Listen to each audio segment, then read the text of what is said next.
दोस्तों, क्या आपको पता है कि इंडिया के टॉप 10 बिलियनर्स में 5 लोग गुजरात से बिलोंग करते हैं। रिलायंस, अदानी और विप्रो सहित निरमा, सिम्फनी, पार्ले और एशियन पेंट जैसी बड़ी बड़ी कंपनीज भी गुजरात से ही बिलोंग करती हैं। गुजराती या मारवाड़ी देश की टोटल पॉपुलेशन में सिर्फ 5% कंट्रीब्यूट करते हैं, लेकिन देश का 50% वेल्थ इन्हीं के पास है। चलो इंडिया की बात हटा भी दें तो बाकी के देशों में भी ये कुछ इसी तरह की कहानी लिखते नजर आते हैं। जिस देश में जाते हैं वहाँ इतने अमीर बन जाते हैं कि गवर्नमेंट को चिंता सताने लगती है। अमेरिका में देखें तो गुजराती कम्युनिटी के पटेल्स वहाँ है तो मात्र 1%, लेकिन यूएस के 50% होटल्स इन्हीं के अंडर में आता है। अब सवाल ये है कि आखिर गुजराती या मारवाड़ियों के पास बिजनेस की ऐसी कौन सी टैक्टिक्स है कि विदेशों में भी ये अपना लोहा मनवाते नजर आते हैं। इसी सवाल का जवाब हम जानेंगे मोनीश पबराय जी की बुक धंधो इन्वेस्टर्स से, जिसमें बहुत ही डिटेल में बात की गई है कि गुजराती या मारवाड़ी आखिर सोचते कैसे हैं और वो किस तरह से अपने बिजनेस को अंजाम देते हैं। दोस्तों, समय से थोड़ा पीछे जाकर देखें तो पता चलता है कि 1972 से पहले पटेल बिरादरी के लोग ईस्ट अफ्रीका के एक देश युगांडा में व्यापार किया करते थे। धीरे धीरे वो वहाँ के बड़े बिजनेसमैन बन गए, जिसे देख युगांडा के डिक्टेटर को चिंता सताने लगी कि ये उनके देश का पैसा लेकर बाहर जा रहे हैं। ऐसे में उसने सारे पटेल्स को युगांडा में व्यापार करने से मना कर दिया और उनकी सारी प्रॉपर्टी को हड़प के उन्हें देश से बाहर जाने का रास्ता दिखा दिया। ऐसा होने पर कुछ लोग वापस भारत आ गए, जबकि कई लोग सेटल होने के लिए अमेरिका पहुंचे। अब पटेल्स ज्यादा पढ़े लिखे तो थे नहीं और उनकी इंग्लिश भी टूटी फूटी थी। ऐसे में उन्हें कोई व्हाइट कॉलर जॉब तो मिलने से रही। उसी दौरान उन्होंने देखा कि अमेरिका का अरब देशों के साथ कुछ मतभेद चल रहा है, जिसके चलते वहाँ ऑयल प्राइसेस बहुत ज्यादा बढ़ गए थे। लोग ट्रैवल करना काफी हद तक कम कर चुके थे। ऐसे में इसका नेगेटिव इम्पैक्ट पड़ा यूएस के मोटल बिजनेसेस पर। अब जो लोग मोटल्स को नहीं जानते उन्हें बता दें कि हाईवे पर ठहरने के लिए जो गेस्ट हाउस या होटल्स मौजूद होते हैं उन्हें अमेरिका में मोटल्स कहा जाता है। अब जैसा कि लोग घूमना फिरना कम कर चुके थे तो मोटल्स में भी उनका ठहरना काफी कम हो गया, जिस वजह से ये बिजनेस लॉस में जाने लगा और मोटल्स ऑनर दिवालिया हो गए। दिवालिया होने के बाद इन पर बैंक्स का कब्जा हो गया और वो बहुत ही कम प्राइस पर इसकी ऑक्शनिंग करने लगे। अब अच्छी बात ये थी कि जो लोग उन मोटल्स को खरीदना चाहते थे उन्हें बैंक्स की तरफ से 90% तक का लोन दिया जा रहा था। उसी दौरान पटेल्स जो अभी अभी यूएस में आए थे और काम पर रहने की जगह की तलाश में थे, उनकी नजर इन मोटल्स के बिजनेस पर पड़ी। अब उन्होंने देखा कि उनकी फैमिली के रहने के लिए उन्हें घर की सख्त जरूरत है। साथ ही जब अरब देशों से कॉन्फ्लिक्ट कम होगा और ऑयल का प्राइस ड्रॉप होने लगेगा तब वापस से इन मोटल्स बिजनेस को हाइक मिलेगी। ऐसे में क्यों ना इन बिजनेस में इन्वेस्ट किया जाए। अब बस बारी थी तो पैसे का इंतजाम करने की। वहीं जब उन्हें युगांडा से निकाला जा रहा था तो उन्होंने काफी चालाकी दिखाई थी और अपने पैसे से गोल्ड खरीदकर उसे चोरी छुपे यूएस ले आए थे। उन्होंने उन गोल्ड्स को बेचकर 10% का इंतजाम किया और बाकी का 90% तो उन्हें बैंक से मिल ही रहा था। ऐसे में बहुत ही आसानी से उन्होंने इन मोटल्स को खरीद लिया। मोटल्स खरीदने के बाद उन्होंने 2 से 3 रूम अपनी फैमिली के लिए रखे और बाकी को गेस्ट के लिए छोड़ दिया। दोस्तों, मोटल्स बेसिकली 10 से 20 कमरों के होते हैं और उनके मेंटेनेंस के लिए आमतौर पर 5 से 10 एम्प्लॉयज की जरूरत पड़ती है। ऐसे में पटेल्स ने सोचा कि वो इतने सारे स्टाफ्स को रख कर करेंगे क्या, और क्योंकि मोटल अभी चल भी नहीं रहे थे तो उनकी सैलरी देना भी मुश्किल होता। इसलिए उन्होंने सबको काम से निकाल दिया और अपने सभी घर वालों को उनकी जगह काम पर लगा दिया। यानी घर में ही कोई रिसेप्शनिस्ट बन गया, कोई सफाई का काम करने लगा तो कोई लॉन्ड्री का। धीरे धीरे जब वहाँ की सिचुएशन नॉर्मल हुई तो लोग बाहर निकलने लगे और मोटल्स में उनका आना जाना बढ़ गया। अब क्योंकि घर के ही लोग उन मोटल्स के स्टाफ का काम कर रहे थे, इसलिए पटेल्स ने बहुत ही चीप रेट पर लोगों को रूम्स देना शुरू कर दिया। इनका प्राइस इतना कम था कि आसपास के मोटल्स उन्हें कॉम्पीट नहीं कर पा रहे थे, और करते भी कैसे, क्योंकि उन्हें हर महीने अपने स्टाफ्स को सैलरी जो देनी होती थी। कम प्राइस की वजह से पटेल्स के मोटल्स खूब ज्यादा फेमस होने लगे। इसके बाद इन्होंने पैसे जमा करके बड़े बड़े होटल्स को खरीदना शुरू कर दिया और देखते ही देखते ये यूएस के 50% होटल्स के मालिक बन गए। दोस्तों, ये तो हुई पटेल्स के होटल ऑनर बनने तक की कहानी। आइए अब इस कहानी से इंस्पायर्ड धंधो यानी कि बिजनेस के 6 ऐसे रूल्स को जानते हैं जो किसी भी अच्छे बिजनेस को आइडेंटिफाई करने में आपकी बहुत ही मदद कर सकते हैं, और इनकी मदद से आप भी पटेल्स की तरह एक सक्सेसफुल बिजनेसमैन बन सकते हैं। Rule number 1, buy existing businesses. दोस्तों, धंधो फ्रेमवर्क का पहला रूल है कि आप किसी ऐसे बिजनेस में इन्वेस्ट करें जो पहले से बना बनाया हो, क्योंकि किसी भी नए बिजनेस को स्टार्ट करने में बहुत ज्यादा टाइम और एफर्ट लगता है और उसमें बहुत सारे पैसे भी इन्वेस्ट करने पड़ते हैं। अगर आप इतना एफर्ट और पैसा लगा भी देते हो तो इसकी कोई गारंटी नहीं है कि वो बिजनेस सक्सेसफुल होगा ही। इसलिए पटेल्स ने पहले से बना बनाया बिजनेस यानी कि मोटल्स को खरीदना शुरू किया। वो रिसर्च या किसी इनोवेशन के पीछे नहीं पड़े, क्योंकि उस सब के लिए ना तो उनके पास टाइम था और ना ही फंड, और वो खुद को किसी कॉम्प्लिकेटेड टास्क में इन्वॉल्व भी नहीं करना चाहते थे। इसके लिए ना उन्हें लैंड खरीदना पड़ा, ना कंस्ट्रक्शन कराना पड़ा और ना ही एडवर्टीजमेंट, क्योंकि बहुत से लोग पहले से ही इन मोटर्स में रेगुलर विजिटर्स थे। ऐसे में एक बने बनाए बिजनेस को बेहद कम कीमत में खरीदने का ये बहुत ही अच्छा मौका था। Rule number 2, invest in simple businesses. Author Mohnish Pabrai का कहना है कि बिजनेस को समझाने के लिए अगर आपको एक पैराग्राफ से ज्यादा लिखना पड़े तो इसका मतलब है कि उसमें कुछ फंडामेंटल प्रॉब्लम है। बिजनेस जितना ज्यादा सिंपल होगा उतनी ही जल्दी उस पर अपना कंट्रोल किया जा सकता है। इसका एडवांटेज ये है कि सिंपल बिजनेसेस के इंट्रिंसिक वैल्यू निकालना बहुत ही ज्यादा आसान होता है।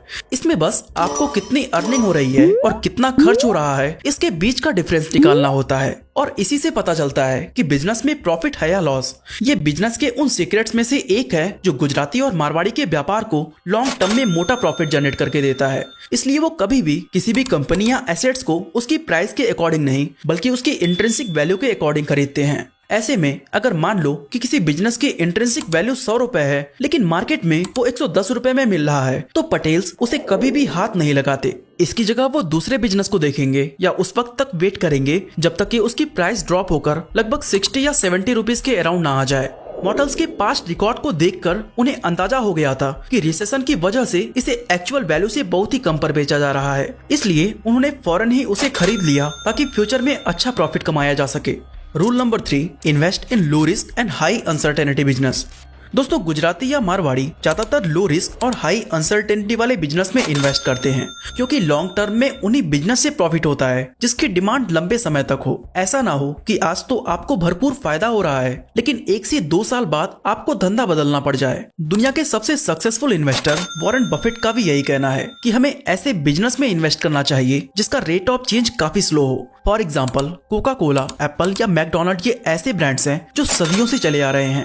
हम सभी जानते हैं कि ये आगे भी सालों तक चलते रहेंगे। लेकिन दूसरी तरफ देखें तो बहुत सी ऐसी सॉफ्टवेयर और टेक्नोलॉजी कंपनीज हैं जिनका रेट ऑफ चेंज काफी हाई होने की वजह से आज उनका कुछ अता पता नहीं है, जैसे कि ब्लैकबेरी, जेरोक्स और कोडक। इस तरह के और भी कई नाम हैं जो एक समय लोगों की पहली पसंद हुआ करते थे लेकिन आज इनका नाम भी सुनने को नहीं मिलता। इसलिए हमें एक ऐसे बिजनेस में पैसे लगाना चाहिए जो रातों रात बदल ना जाए। Rule number 4, focus on arbitrage. दोस्तों, आर्बिट्राज का मतलब है कि किसी सामान को कम प्राइस में खरीद कर ज्यादा प्राइस में बेच देना। और शायद ही आपको पता हो कि आर्बिट्राज के बहुत से टाइप्स होते हैं और आज हम उनमें से 4 मेन टाइप्स की बात करेंगे। तो इनमें पहला है आर्बिट्राज ऑफ टाइम। इसे हम एक एग्जाम्पल से समझते हैं। मान लो कि आज आपने किसी स्टॉक को 50,000 रुपए में खरीदा और 2 साल बाद उसे 70,000 रुपए में बेच दिया, तो समय के बदले आपको 20,000 रुपए का प्रॉफिट हुआ। एंड इसे ही आर्बिट्राज ऑफ टाइम कहा जाता है। आर्बिट्राज ऑफ टाइम का यूज गुजराती या मारवाड़ी से अच्छा शायद ही कोई जानता होगा।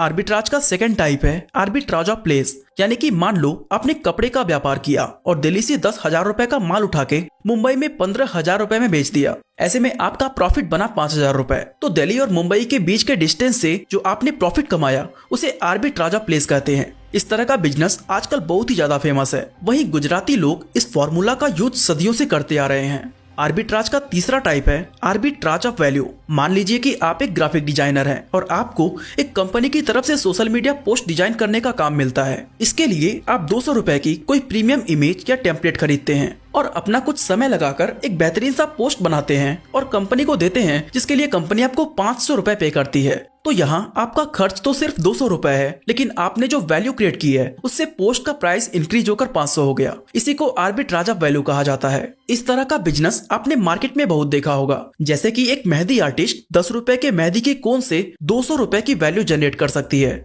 या एक फैशन डिजाइनर जो 1,000 रुपए के फैब्रिक से 5,000 रुपए की वैल्यू का ड्रेस बना सकता है। अब आर्बिट्राज का फोर्थ टाइप है धंधो आर्बिट्राज। इसके अकॉर्डिंग आपको कोई भी एसेट तभी खरीदना चाहिए जब उसकी प्राइस एक्चुअल वैल्यू से कम हो चुकी हो, ताकि उसके लिए हमें कम से कम पे करना पड़े और बाद में जब ये अपने नॉर्मल रेट पर आ जाए तो इसे बेचकर प्रॉफिट कमाया जा सके। इसे आप रियल एस्टेट से समझ सकते हैं कि जब प्राइस ड्रॉप होता है तो स्मार्ट एजेंट प्रॉपर्टी खरीद कर रख लेते हैं और कुछ समय बाद जब मार्केट वापस से स्टेबल होती है तो उसे प्रॉफिट के साथ बेच देते हैं। लेकिन इसमें भी इन्वेस्ट उन्हीं चीजों में करना है जिसमें रिस्क कम हो और लॉस होने पर आपके हाथ में कुछ पैसे आए। वॉरेन बफेट कहते हैं कि जब लोग लालची होकर इन्वेस्ट कर रहे हो तब आप थोड़ा डर जाओ, और जब लोग डर रहे हो एंड अपने असेट्स या स्टॉक को सेल कर रहे हो तब आप लालची हो जाओ और उन्हें सस्ते में खरीद लो, क्योंकि उस समय हो सकता है कि एक अच्छा बिजनेस आप बहुत ही सस्ते में हासिल कर लो। तो दोस्तों, ये है वो 4 मेन आर्बिट्राज जिनके ऊपर गुजराती, पटेल और मारवाड़ियों का खास फोकस रहता है। Rule number 5, invest in business with durable moods. अगर आप अपने बिजनेस में इन्वेस्ट कर रहे हो तो आपको पता होना चाहिए कि उसमें वो कौन सी खास बात है जो आपको अपने कॉम्पिटिटर से अलग बनाती है। और दोस्तों, इसी को मूड कहा जाता है, जिसका मतलब होता है खाई। आपने बहुत सी फिल्में या किस्से कहानियों में पढ़ा होगा कि राजा का किला चारों तरफ गहरी खाई से घिरा होता है ताकि दुश्मन किले पर हमला ना कर सके। सक्सेसफुल बिजनेस का भी यही रूल है कि इसमें भी आपको एक मोड क्रिएट करके रखना होगा ताकि मार्केट कितनी भी कॉम्पिटिटिव क्यों ना हो जाए, आपका व्यापार हमेशा ही प्रॉफिट बनाता रहे।